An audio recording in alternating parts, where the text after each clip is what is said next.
La promotion de la santé est une drôle de machine. Une machine ingénieuse. À l'échelle d'un territoire, elle active un tas de mécanismes pour produire la meilleure santé possible pour toutes et tous. Mais quels en sont les rouages? Quels sont les ingénieurs et les mécaniciens qui font tourner la machine? La Charte d'Ottawa, texte de référence en promotion de la santé, propose 5 axes pour agir. Faisons un petit tour dans cette ville pour comprendre comment ça marche. Depuis que la municipalité a ouvert un jardin partagé, Sarah et Jules peuvent aller planter des tomates et des courgettes. Établir une politique publique saine, c'est inscrire la santé dans toutes les politiques.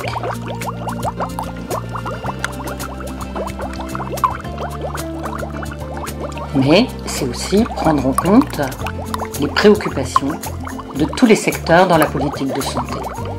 Le coordinateur participe au développement d'une culture commune de promotion de la santé et soutient des actions intersectorielles sur son territoire. Les politiques locales impactent directement les conditions de vie des habitants. Si les secteurs ne travaillent pas ensemble, ce sera au détriment de la santé des habitants.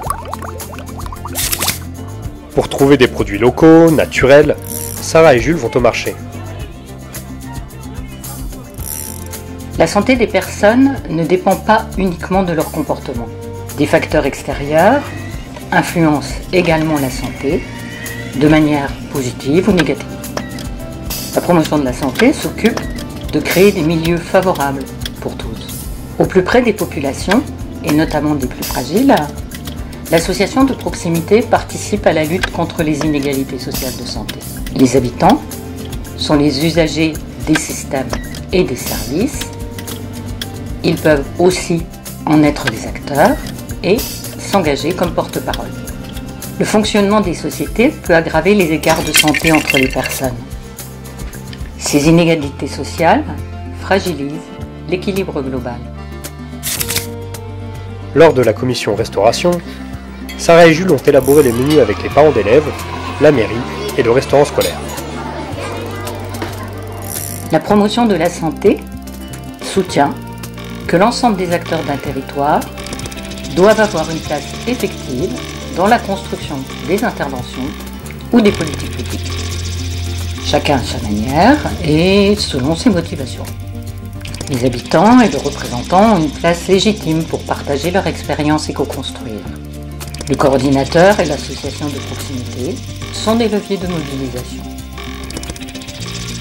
L'action communautaire doit être une démarche ouverte et accueillante où chacun entre et sort, partage, donne et reçoit. Si on construit sans les habitants, le résultat sera décevant ou non pertinent.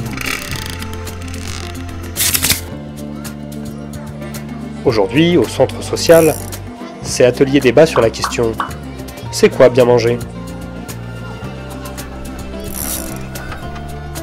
Pour que les personnes aient davantage de pouvoir d'agir sur leur propre santé, elles doivent avoir toutes les cartes en main. La promotion de la santé produit de l'information fiable et accessible. Elle facilite le renforcement des compétences et des aptitudes en s'appuyant sur les ressources que les personnes possèdent déjà. L'expert anime des ateliers et diffuse des ressources. Il est spécialisé en prévention, éducation pour la santé, éducation thérapeutique du patient. Si l'information est illisible ou non compréhensible, les personnes ne pourront évidemment pas l'utiliser. L'infirmière de l'école suit une formation sur les comportements alimentaires des enfants et ressort avec plein d'idées en tête.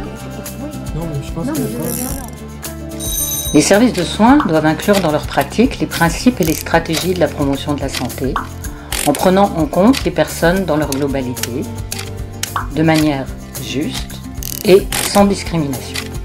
Les professionnels de santé participent à des recherches, des enseignements, des formations sur la promotion de la santé. L'expert, le représentant des usagers, y contribue.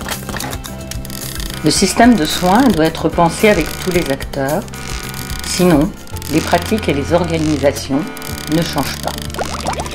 Au final, toute cette mécanique a pour but de renforcer le pouvoir d'agir des personnes et de construire une société davantage promotrice de santé. Cela implique d'agir sur les 5 axes de la charte d'Ottawa en assurant une cohérence d'ensemble. C'est vrai, c'est complexe, mais faisable. On peut se lancer étape par étape et expérimenter avec les autres acteurs du territoire. Et il est possible de s'appuyer sur un grand nombre de méthodes, d'outils et de structures partenaires.